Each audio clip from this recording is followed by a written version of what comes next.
And away we go. It's the DFS Early Bird right here on Awesemo.com. Dan Strafford and Dave Lockren along with you on this Monday morning, a 4-game, such a crazy slate that my voice cracks, a 4-game NBA slate ready to break it down for you. Don't forget, use the promo code EarlyBird, get you 50% off your first month over there at Awesemo.com.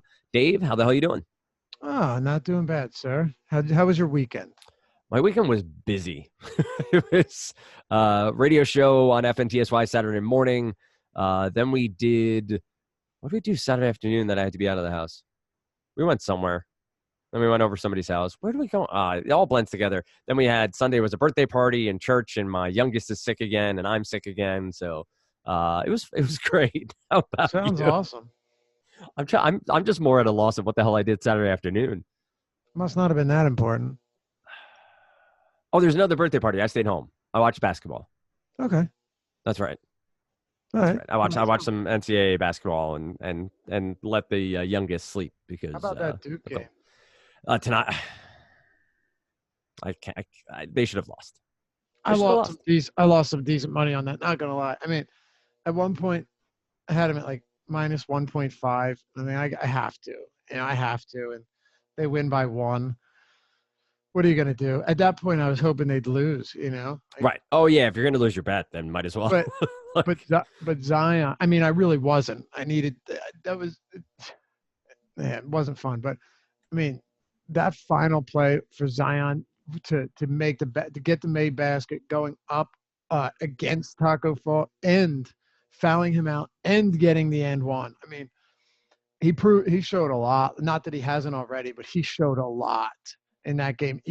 I get it. They almost lost to the 9th seeded team. They were 14-point favorites. So there's an argument you could make there against it too. Like against him being the number 1. Some people don't think he is. Some people don't think he's going to be great in the NBA.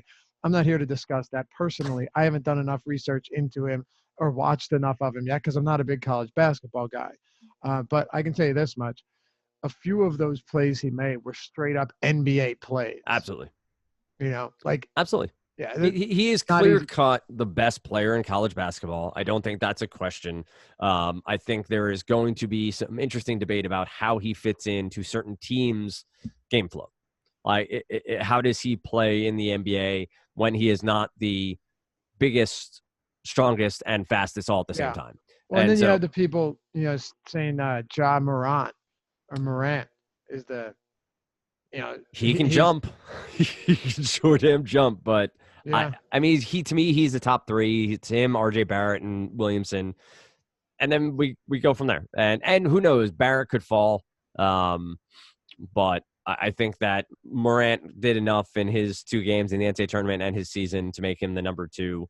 And what I know is going to happen is the Knicks are going to have the worst record in the NBA and then still get the number 3 pick. So it's not, it's fine. Everything's fine. Well, I do think this draft will have some really solid players. I'm even looking forward to Ball. You got to Manute Ball's son. Absolutely. He's got a handle, and he's like 7'19". Wingspan of like 3 miles from what I it's understand. wild. Third leg from what? No, I'm sorry. That's a different story altogether. Let's talk about this slate here. We have a 4-game slate. Philadelphia, Orlando, Oklahoma City, Memphis, Phoenix, Utah, and Brooklyn, Portland. We will run through position by position here quickly on the NBA strategy show in the morning. They'll go game by game. Probably still spend 2.5 hours with Josh breaking down the slate. Adam and Josh, first thing Monday. He's thorough. He's a thorough guy. He gets to every point. You have that around 9:15. That's over on YouTube. Deep dive at 5, and then live before lock at 6. I think, let me double check. First game, it's a 7 p.m. tip. So, it's one of those. We have a 7, an 8, a 9, and a 10. That's a lot of fun. That's strange, yeah. Wait, wait. No. That's what I got, yeah. Philadelphia, Orlando at 7, Oklahoma City, Memphis at 8, Phoenix, Utah at 9, and Brooklyn, Portland at 10. Yep, you're right. I was looking at Sunday's slate. Yeah, so that spread out enough. I had the a DK lobby up from yesterday. I never refreshed it. I was like, why aren't these games working? Oh, right. I need to actually refresh the lobby. Let's dive in at point guard where we have Westbrook at 10-9. Lillard still without CJ McCollum here at 9-9 against Brooklyn. Devin Booker is at 8.8, Russell, and then Ben Simmons at 8.4, Mitchell at 8.2, Conley at 7.5. Probably our highest end and best position from a high price perspective as far as talent is concerned. What about matchups, though? Where are you leaning most? And do you think Westbrook is where you start your lineup building today, or would you prefer to go to a Lillard or maybe even go cheap with someone like Mike Conley? So the playoff picture is huge around this time of year. I'm pretty sure our viewers and listeners are sick and tired of hearing me say it, but ultimately they'll thank me. And if they don't, well, I apologize. I'm going to do it anyway. The reason being that the minutes, knowing that we're going to get secure minutes this late in the season, Dan, Mm-hmm. is huge, right? It really is.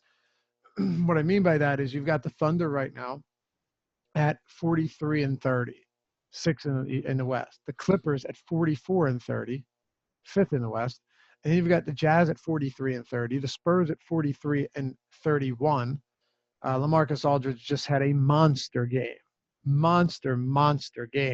last night. I mean, just 48 points against the Celtics, 13 rebounds in 37 minutes, a big road win against Boston.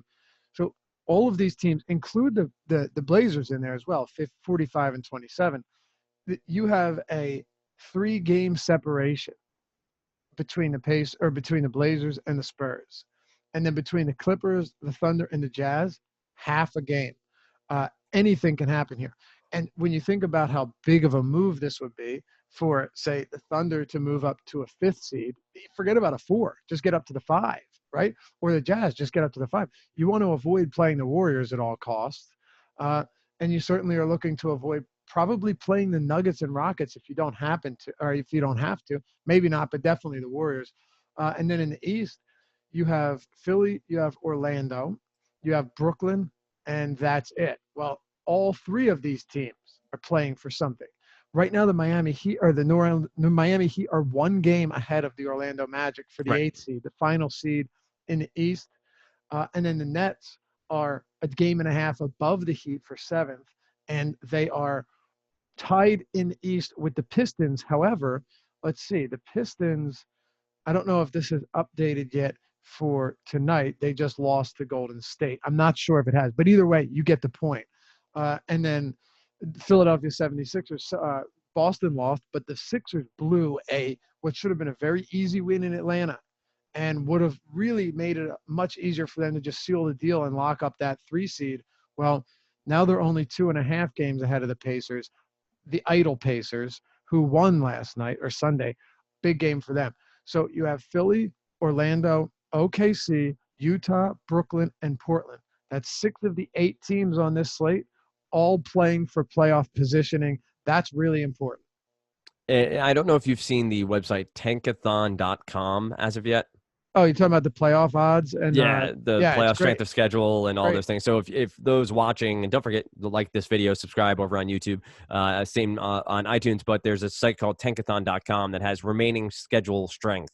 And you can see sort of how these schedules break down. And a team like Philadelphia, while trying to secure that 3, has Brooklyn and Milwaukee as sort of those 2 tough games left. Then they have the Bulls twice, Atlanta, Dallas, Minnesota, and who's this last team here? Is that Orlando? They're considering them an easier matchup, I guess. But it's just an interesting take on also how these teams decide down the stretch here when to rest some players, when to go full throttle, which games they really are going to try to win out against, or whether or not they're going to, you look at a team like Toronto has one matchup against the Nets and then has the Knicks and the Bulls and the Minnesota Timberwolves. So pretty easier road there for Toronto as they try to lock some things up in the East as well.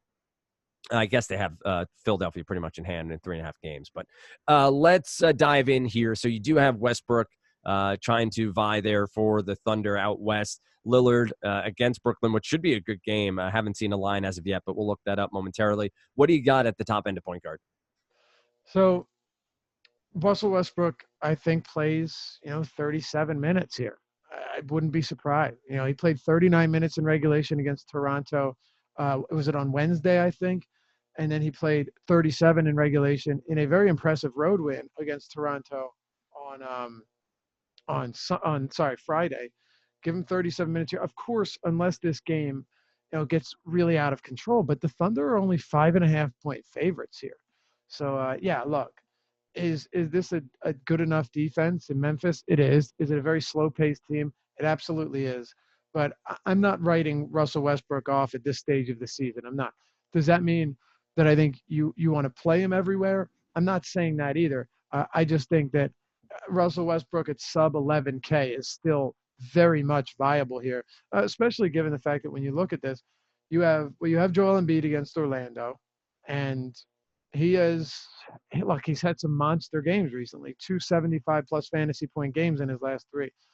And you have Lillard as the next highest priced player, then Paul George, Vucevic, Devin Booker, Russell, Ben Simmons, Mitchell. You get the point. So there aren't a ton of high priced guys here. I like Westbrook. I don't have him as a must play, though. I can tell you that much. I don't have him as someone that, right now initially that I think needs to be in lineups. Damian Lillard, I like him, I think, more than Westbrook at the $900 discount. $1,000 discount. I really like Dame here. If you just look at what he's done with CJ McCollum off the court this year, it's insane. And I've been saying this for a while, that Terry Stotts has not staggered McCollum and Lillard nearly as much this season, which means that Lillard's numbers, unsurprisingly, haven't been great at times. He's been okay this year, but he certainly has not been, far and away best season or even one of his best years. At least it doesn't feel that way from a consistency standpoint, from a fantasy sense.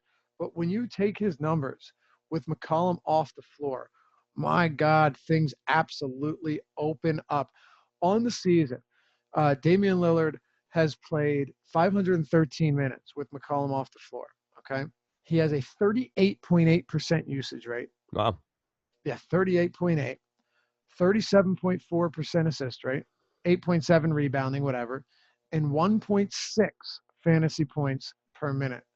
Big game for this team. I think Brooklyn's going to fight. Dame probably plays 36 minutes. Really, really like him here. I absolutely do. And while it isn't as good of a matchup, D'Angelo Russell has been playing really well. Had a horrible first quarter against the Lakers. Absolutely lit it up in the second half. Finished with 50 fantasy points, coming off a career-high 44-point game, 27 in the fourth quarter, and a come-from-behind road win over the Kings.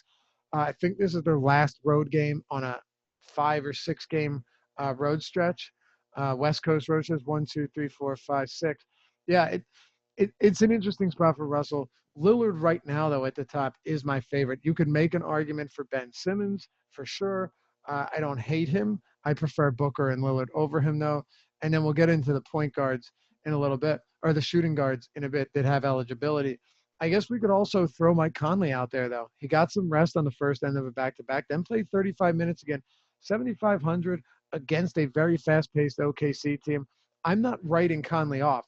I just don't know how easy it will be to get to him. Lillard right now, though, I get that he's getting up there in price, but boy, he is a really, really strong play. You've seen what he's done in the games that McCollum has sat. He's got 50 against Detroit, slow-paced game, 65 against Dallas, 63 against Indy.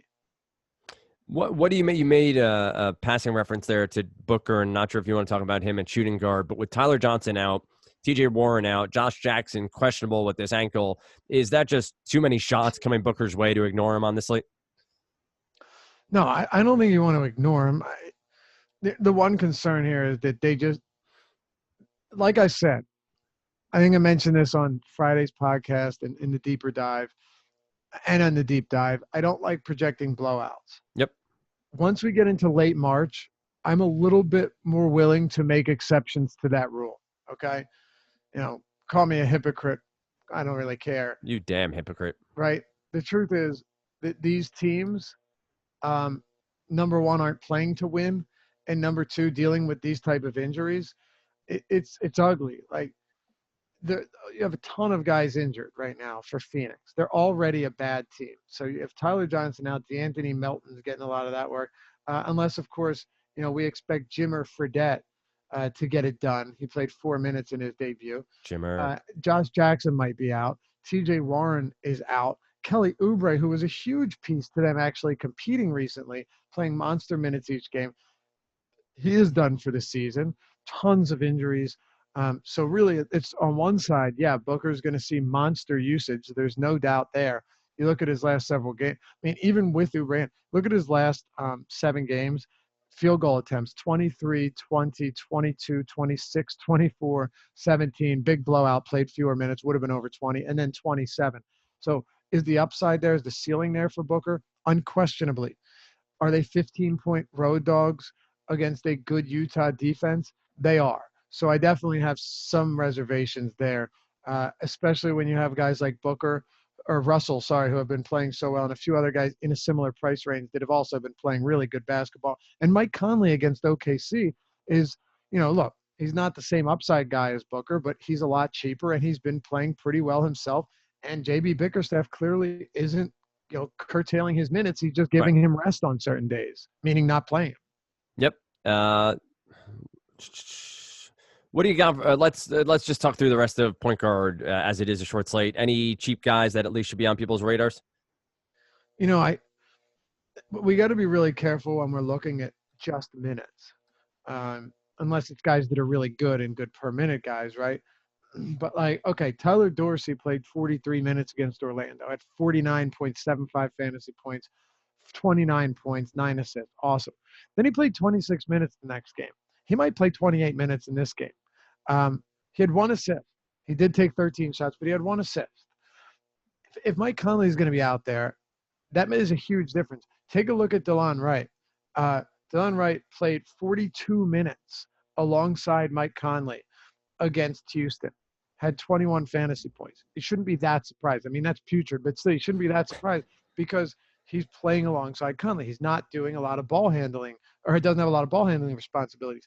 Then he plays 39 minutes, 3 fewer minutes against Orlando, actually a tougher matchup defensively, or a tougher defense, and has a much bigger game with 8 assists. And the reason for that is Mike Conley off the court is more important. So if you told me I'll give you 28 minutes for Dorsey without Conley or 33 minutes with Conley, I'll take the 28 without. Problem is, we're probably only going to get 26 or 28 with, and that makes it that much less appealing. I don't see, Dan, a lot of value here whatsoever right now. DeLon Wright's price is coming up. If you wanted to run Dorsey out there because it's OKC and because you hope across 26, 28 minutes, he gets close to a fantasy point per minute, I get what you're trying to do, but I would probably rather just hope that Ricky Rubio plays his 28 minutes at Sure. 5,400 because I'll take him at $100 increase over DeLon Wright or Dennis Schroeder any day of the week in this spot. Probably a good point to transition to shooting guard. You mentioned Rubio. Donovan Mitchell here against Phoenix. This is a guy who has immense upside, but also seems to have a pretty low floor at times when not shooting the rock well. Last time out, a blowout of Chicago, so he did not play at all in the fourth quarter. Had a pretty good run going on there, but still ended with 16 points, 8 rebounds, 3 assists. Do you go back to Mitchell here at 8,200 against Phoenix? Yeah, he's reasonably priced. It is obviously a very solid matchup. I'll take Mitchell over. I'll take Mitchell over Booker. I actually have him projected for a couple less points, but you're getting a $600 discount. That's a tough one, actually. That one's pretty tough for me. It is. Mitchell with a much better spot. I mean, it's not debatable. And he's also a high usage guy too. Even with most of the team healthy, Donovan Mitchell's still going to get up a good amount of opportunities, a good amount of shots. What do you have? 32 shots against Atlanta, 2 games back. So yeah, I think I still prefer Donovan Mitchell there. He's definitely a strong play. I have no issues with him whatsoever. We talked about Russell already. We talked about Booker. Oh man, outside of that, it's kind of ugly. Spencer Dinwiddie still deserves to be considered, and the more good games that Russell has, the more Dinwiddie's going to be even more overlooked. Well, he played 32 minutes last game. He wasn't great, but he still had to play 32 minutes, and that's encouraging because you get 32 minutes or 30 minutes from Dinwiddie at sub 6K price point. He's gonna reward you, more times than not, or at least 50% of the time at 5,800. It's really a solid price. I don't know how much shooting guard has to offer. And because it's a 4-game slate and because it's a lot easier on DraftKings with multi-position eligibility, I went over to FanDuel just to take a look to see if there's anybody here that is of worth that stands out I to me. can't imagine there is. Right. I mean, you're looking at guys like Justin Holiday, who, Right. 32 minutes or so, and you hope he just doesn't destroy you. Karis LeVert, another player. Alan Crabb is out. Shouldn't make much of a difference, though. Atkinson would rather just play Dinwiddie and Russell with some minutes alongside each other, get Harris his minutes. And LeVert plays, he played 18 minutes last game against the Lakers in a competitive game. So how do you go there? Do you pay 57 for DeLon Wright? Really tough to do. I don't. There's one guy that I find interesting. Terrence Ross and Evan Fournier, to me, are fascinating plays for one reason. We just continuously see the Philadelphia 76ers cough up big games to ball dominant, shoot first guards, right? And we saw Trae Young destroyed. We saw Zach LaVine go nuts on them. Evan Fournier is not a ball dominant guard, Right. right? I get that. Neither is Terrence Ross, although a little bit more capable than Fournier. But who is, right? DJ Augustine isn't. Vooch, sure, but that's a whole different story. Aaron Gordon, I mean, not Jonathan Isaac, none of them are. So I do think it's very possible that one of Fournier or Terrence Ross will have a strong game here if it stays close. And I expect to see, big minutes or at least significant minutes from Evan Fournier and Terrence Ross off the bench. If he gets hot, he can get upwards of 30 plus minutes. That's all I can say there. Aside from that, it's going to be tough to punt, and you're going to be left with, and not to say they're bad plays, but Devin Booker, D'Angelo Russell, and Donnie Mitchell are the three guys at 9-3, 9-1, and 9K respectively. I'm assuming the ownership's going to be through the roof, and we'll see once our Awesemo.com ownership projections come out in the morning. Makes a lot of sense. Let's turn the page to small forward, where we get Paul George at 9,600. You get Ben Simmons. You do have some MPE guys here like Bridges for Phoenix, with Jackson potentially out at 5,100. Could make him a bit intriguing here. Assume he's small forward eligible over on FanDuel as well. Aaron Gordon against Phillies at 7K. Are we just trying to find ways to save maybe at point guard or on DK more the guard forward positions to pay up at the rest? Do you see it as a George and Simmons sort of day? So I definitely see where you're going with this. And 4 games can make things pretty difficult. There's no question about that. Paul George against Memphis at 9,600 on DraftKings. That might be one where you just bite the bullet, right? And you're like, okay, sure, I'll do it. This position's really been lacking lately, and we've had a lot of injuries. We've had Giannis out a bit. We've had LeBron sitting, or we don't know what's going on with his playing time. That makes things difficult. I'll just start from the bottom so we can get it out of the way. I don't know where you're going to go down here at the bottom.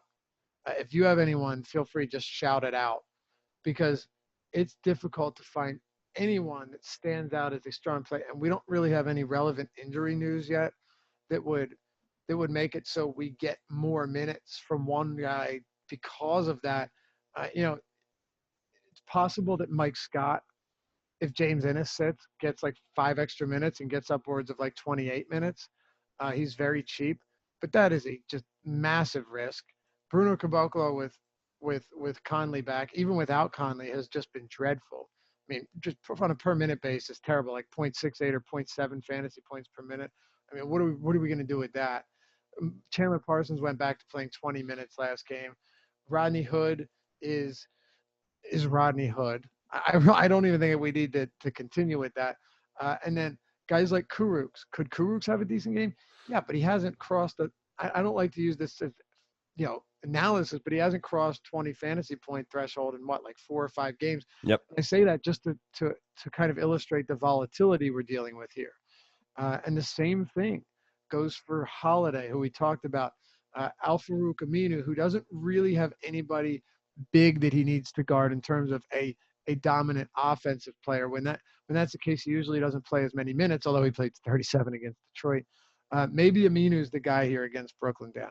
Maybe the cheap guy is going to be Aminu against Brooklyn, or Joe Harris. And I'm pretty sure that you're going to point out one man by the name of Jay Crowder, but maybe I'm wrong. That's not where I was going to go. And it's funny, he's only shooting guard eligible on DK, small forward on FanDuel's. If Josh Jackson happens to be out, Troy Daniels is somebody I'll dart throw on for 24 to 28 minutes here and hope for a point per minute sort of guy at 30. What's he on? He's 3,500 on FanDuel. So 33 on DraftKings, but like you said, shooting guard eligible only. But I mean, hey, I love me some Jay Crowder. So if we go that way, a power forward, I will not disagree with you. But Troy Daniels, just sort of that name again. 4-game slate, we're gonna have to have some pretty creative takes on how roster construction comes together. So Daniels, if Jackson is out, if Jackson's in, could Daniels get 20 to 22 minutes and exceed that? Sure, but I just don't see it happening. I need Jackson to be out. And he's definitely not even a lock to get 28 if Jackson's out. So Absolutely correct. That makes it kind of – I feel like as gross as it is. Well, they brought Fredette in too, and I know that's silly, but like right. why did they sign him if they're not going to play him? Right. So I think that eats into it too. He played 4 minutes in the first game. Maybe he plays like 12, which still takes minutes away is what you're saying. Yep. Yeah. Like Aminu, I do think is in play. That's not an overwhelming. I'm certainly not happy about it, but what am I supposed to do here? Damari Carroll has been playing pretty solid minutes. He's going up against Portland in a game where he'll probably see 30 minutes or so. I mean, these guys are there. It's just none of them stand out. Mo Harkless is another one. Can you get 23, 25 fantasy points from him against Brooklyn? I can, and it's a pace-up spot. Brooklyn's been playing at a more at a faster pace recently. Because other than that, and by the way, Mikal Bridges, if Jackson's out, is going to play a ton of minutes. Right. Even if he's not, he'll probably play a ton of minutes anyway. I think his price is a little bit steep, but you at least know that you're getting a ton of run from Bridges, and I don't think the score will make a huge impact on that. He's 51 on FanDuel, where you have no multi-position eligibility. I'm not totally. I'm not. It's not a resounding endorsement, but 38 possible minutes, 40 possible minutes in any matchup, you could do worse than that. And I don't think a blowout should affect him much. At the top, though, like you said, you have George. I don't see myself going to Jimmy Butler here. He is still affordable, so I get that. Jimmy Butler's giving you a decent price point on DraftKings where he has that small forward eligibility. On FanDuel, there's no way you're paying 88 when Mitchell, Russell, and Booker are all very similarly priced. And then Tobias Harris, man, he's been in a massive shooting funk lately. And you got Embiid and Simmons and Butler on the floor there. I think he should be a little bit cheaper in this situation. The only other guy I'd throw out there right now, it's not Ingles, even though Ingles is kind of like a Bridges where you just click and pray. Right. Aaron Gordon, it's a very, very much a pace-up spot here. I think his energy and his ability to hit the offensive glass and defensive glass should benefit them.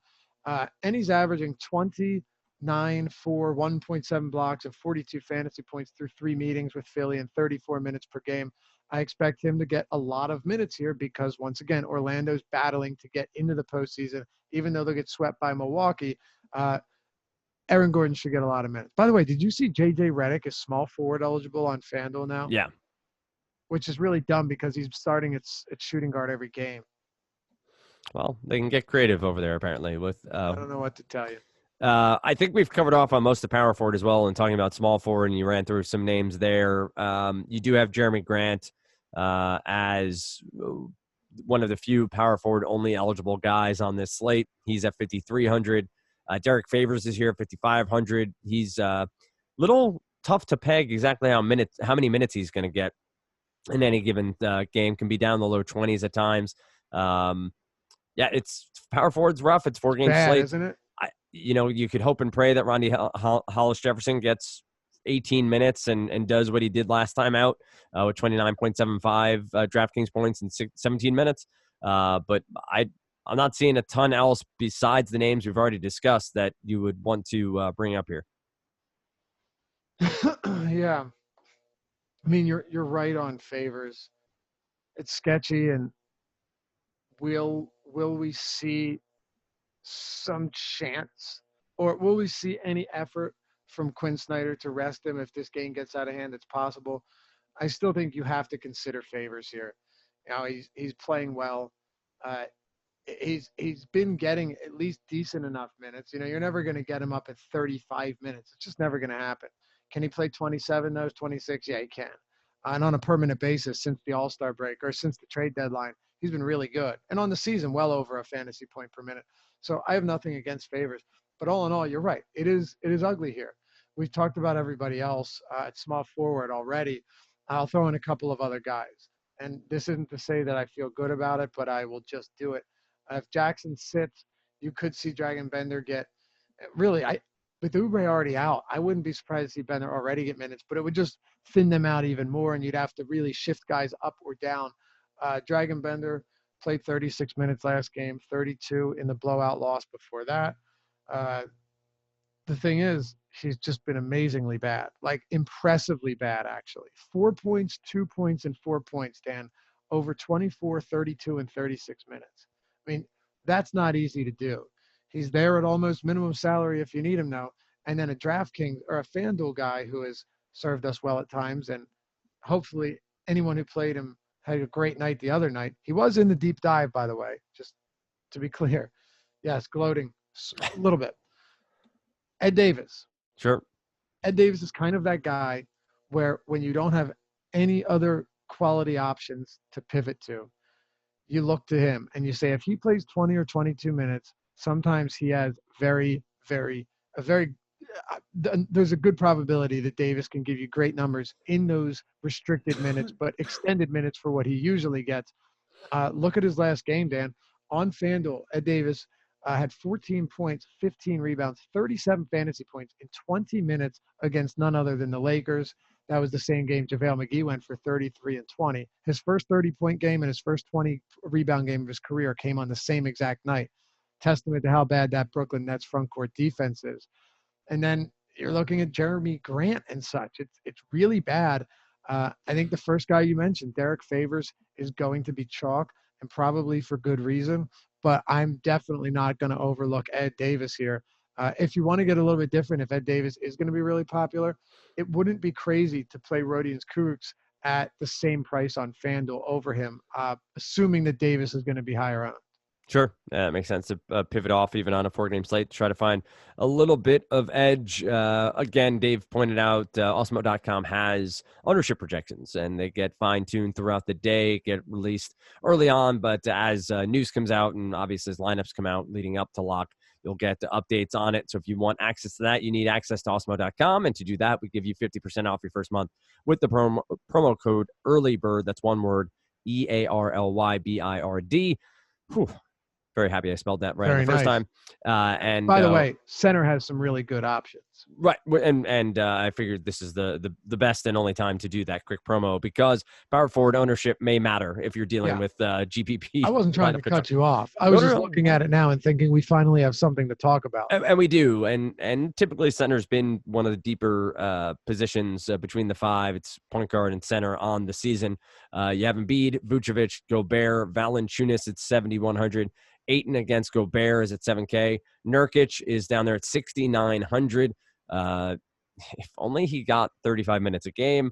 And I know that Kanter's there now, and that might continue to be a problem. But you even do have Enes Kanter down there at 4K, who could have a very big game off the bench against the Nets here. What do you got? Who are some of your favorites?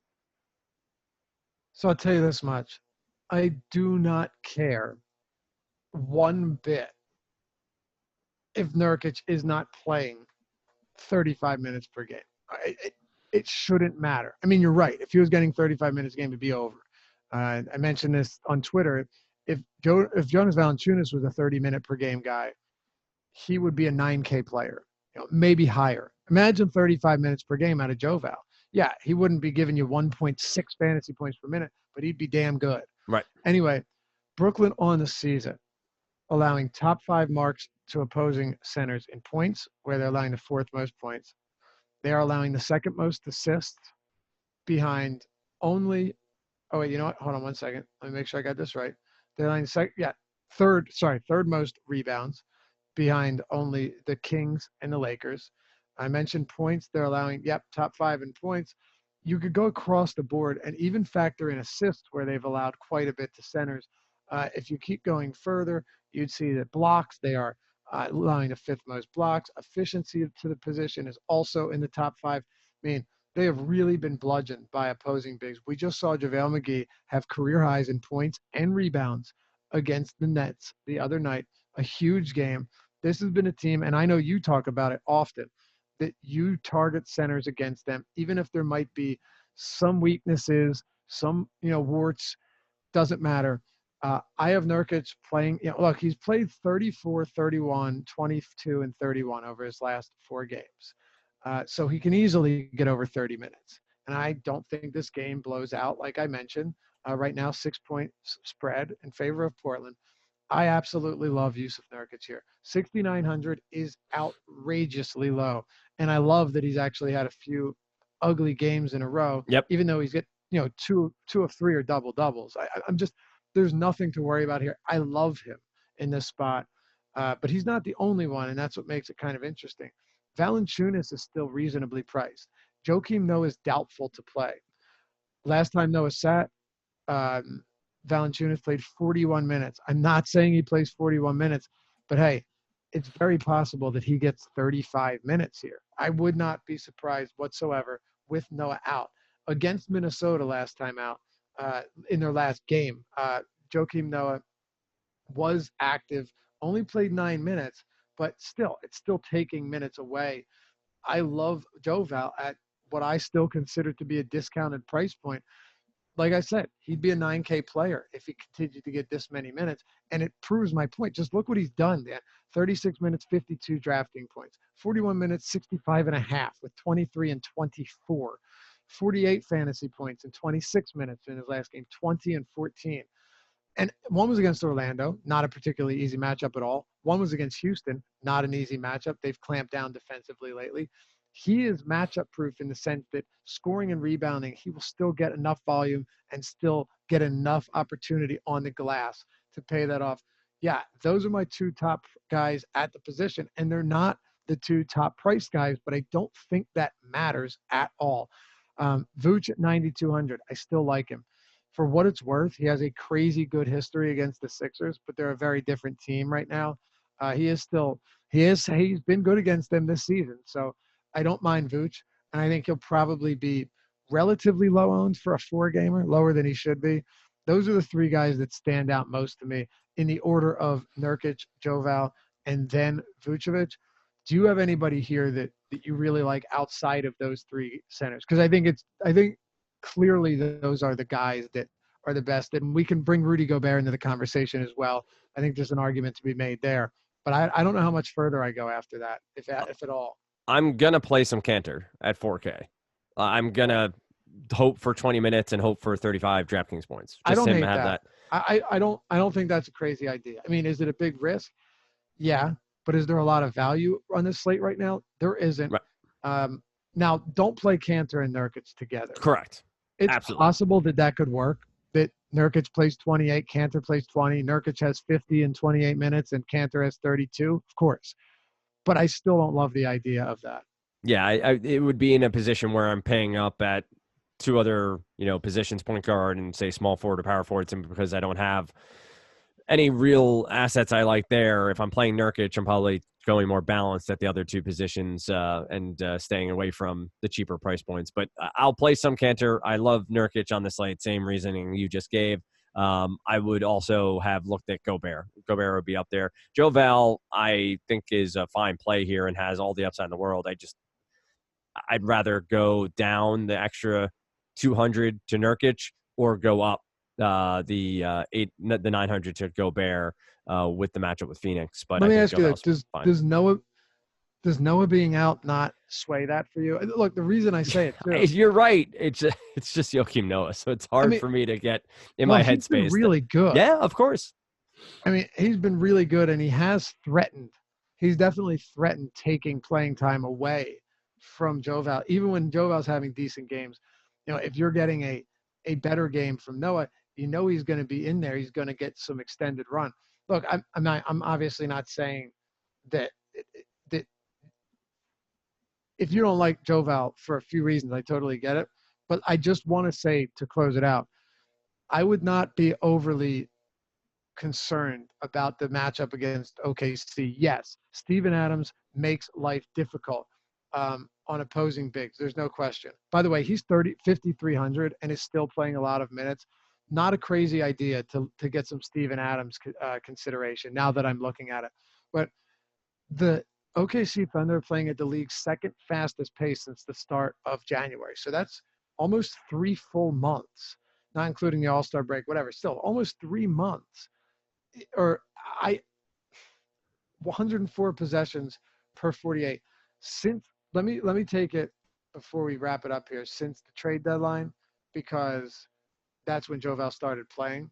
Since the trade deadline, the Oklahoma City Thunder are playing at the sixth fastest pace, over 103 possessions per 48. Memphis is playing at less than 100, the 21st fastest pace, so the ninth slowest. But again, if you were to take it since the start of January, you get OKC playing at the second fastest pace in the league, Memphis playing at the fifth slowest, 97.9 possessions per 48. Big pace-up spot, meaning more block opportunities, more rebounding, and more scoring opportunities for Valanciunas. All right, that makes sense to me. We'll all tune into the deep dive and the deeper dive tomorrow. To read the deep dive, you need to be an Awesemo.com member. To watch the deeper dive, you should subscribe to our YouTube channel so you get alerts about when we go live. Let's do 9K and above here instead of 10K. We'll go Vucevic, George, Lillard, Embiid, Westbrook as our 5 players on record. Who, if you had to choose one, would you be building your lineups around on Monday night? So it's funny.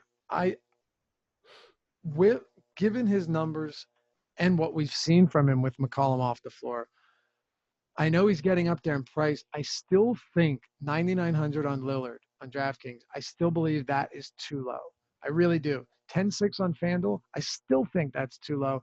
And he's $1,400 cheaper than Westbrook, who faces the Memphis Grizzlies. Again, Westbrook is not out of play, especially not on a 4-gamer.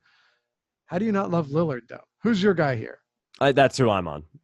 When I'm starting my lineup construction, it's Lillard, especially if I can find the right money at center with Nurkic or Kanter. It feels like I'm going to be able to. So Lillard's where I'm starting. And I don't blame you whatsoever. It is a very good spot. Find Dave on Twitter at Lofty_D, LOUGHY_D. Find me at Dan Strafford. Of course, it's Awesemo_com. You will find Emac and Adam back with you tomorrow morning for the DFS Early Bird. Hope you enjoy them. Hope you enjoyed this one. Until next time, best of luck with your DFS endeavors. You've been listening to the DFS Early Bird presented by Awesemo.com.